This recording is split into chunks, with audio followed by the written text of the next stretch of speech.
এতিয়া চালান প্ৰতীক টিপতে চালান লৈ গাড়ী চলাব লাগে। এইটো আমি যদি আপোনাৰ ঘৰত মাল পেলাওঁ, যদি আপোনাৰ ঘৰত মই 8,000 টাকাত আগত মাল পেলাই আছিল, এতিয়া আপোনাৰ ওপৰত মই চালান প্লাছ কৰি কিনি মাল পেলাই 4,800 টাকা প্লাছ হৈ যায়। আমাৰ ডাম্পাৰটো 16 চেমৰ গাড়ী, পাৰ চেম 300 টাকাকৈ। যদি আমি সেইটো কথা কয়, আমাক মালিকে ক'ব যে কুকুৰ পাগলা তোক কামৰাইছে নেকি? হয়তো মই কুকুৰ পাগলা কামৰাব লাগিব, তেতিয়াহে মই তোক 4,800 প্লাছ দিম মাল। এনেকুৱা কাহানি আহি আছে। কিছুমানে DFOৰ ড্ৰাইভাৰৰ লগত পেক হৈ কিনি মাল পেলাই আছে। কিছুমানে এইটোৰ কাৰণে আমাৰ গাড়ী বহি আছে, জংঘল গুজি গ'ল নাচাকে উঠাই দি কেমেৰা আমাৰ গাড়ীটো, হয় নে নহয়? চালানটো চৰকাৰেতো চালান কম দি আছে, চালানে নাপায়। আমি চালান লৈ বেলেগে চালান নলয় মাল পেলাই আছে। চালানটো আছে বাৰু দিচোন, চালান শেষ হৈ যাব। এনেকুৱা যদি চালান ল'ব লাগে না, চৰকাৰে 3 মাহত 3,000 চেমটো চালান একোৱে পাত্তা নাপাব, এক সপ্তাহত শেষ হৈ যাব এইটো চালান। যদি ঠিকেই আছে, মিলিজুলি চলি আছে, আমাকো মিলিজুলি চলি চান্স দিবা দি, চান্স দিয়ে আমাকো, হয় নে নহয়? আমি দিনত এখন চালান লৈ কিনি গাড়ী চলাব দিয়ে, আমিও চলাম। আমাৰ পৰাতো এনেকুৱা গাড়ী ৰাস্তাত ওলোৱাৰ লগে লগে আমাৰ গাড়ী ধৰি দিয়ে, বেলেগৰ গাড়ী নধৰে। এইটো DFOৰ ড্ৰাইভাৰৰ লগত মানুহবিলাক পেক আছে। DFO ওলোৱাৰ লগে লগে ড্ৰাইভাৰে কৈ দিয়ে যে আমি এইফালে যাই আছে। এইটোতো কথা নহয়।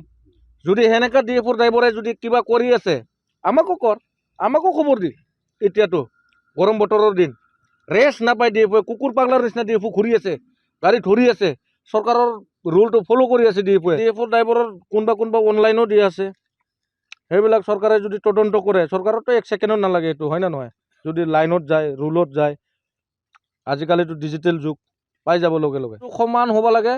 কোনোবা DFOৰ ঘৰৰ হয়, কোনোবা ফৰেষ্টৰ জাৱাই হয়, সেইবিলাকতো নহয়। কোনোবা মিনিষ্টাৰৰ লাইনৰ মানুহ আছে, কোনোবা PAৰ লগত লগ আছে, সেইটোতো নহয়, PAৰ ঘৰৰ হয়।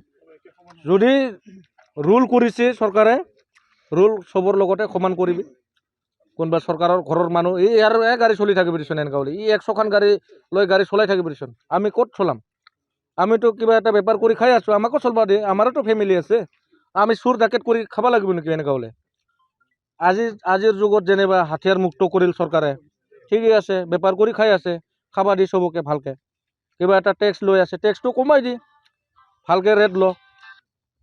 পাৰ চেম 300 টাকা লৈ আছে, 100 টাকা কৰি দি না, চৰকাৰে এনি টাইম টেক্স পাই যাব।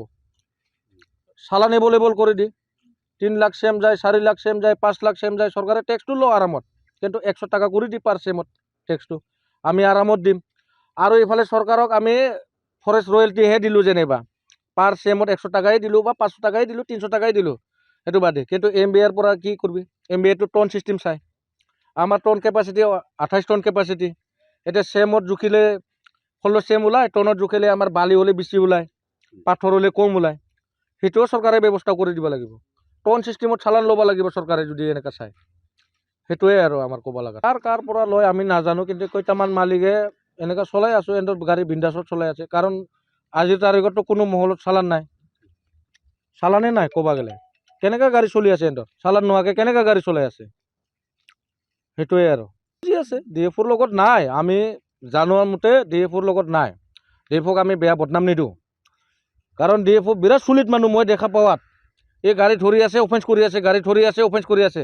কিন্তু কেইটামান মালিকক ড্ৰাইভাৰে তাৰমানে মান্থলি খাই কিনি পইচা লয়, মান্থলি নহয়, কিবা এটা খৰচা লয়, DFOৰ লগত থকা ড্ৰাইভাৰে লয়।